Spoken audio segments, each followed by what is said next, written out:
Good evening বন্ধুরা, আমি সন্ধ্যে থেকেই ব্লগটা শুরু করে দিয়েছি। প্রথমে একটু বাসি রুটি ভেজে নিচ্ছি। আর কালকের বাসি রুটি ছিল, সেটাকে একটু নুন আর তেল দিয়ে মচমচে করে ভেজে নিচ্ছি।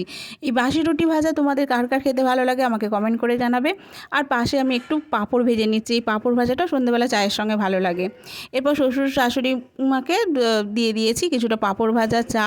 তো খেয়ে নিতে নিতেই তারপর এসে গেছে ফিজিওথেরাপি দাদা। শ্বশুরমশাই একটু অসুস্থ, সেই জন্য ফিজিওথেরাপি করাতে হচ্ছে। তো রেগুলার আসেন এই দাদা, এসে একটু ফিজিওথেরাপি করে দেন। তারপর আমরা রেডি হয়ে গেছি, পাশের বাড়ি কাকিমার বাড়ি গৃহপ্রবেশ ছিল, সেই গৃহপ্রবেশে যাওয়ার জন্য সবাই মিলে রেডি হয়ে গিয়ে ওখানে দেখছিলাম কফি আর পকোড়া। কফি পকোড়া খেয়ে নিয়েছি। আর ওই কাকিমার বাড়ির ছাদেতেই হরিনাম সংকীর্তন হচ্ছিলো। প্রথমে গিয়ে একটু হরিনাম শুনে নিয়েছি, আর কীর্তনী আর একটু ছবিও তুলে নিয়েছি।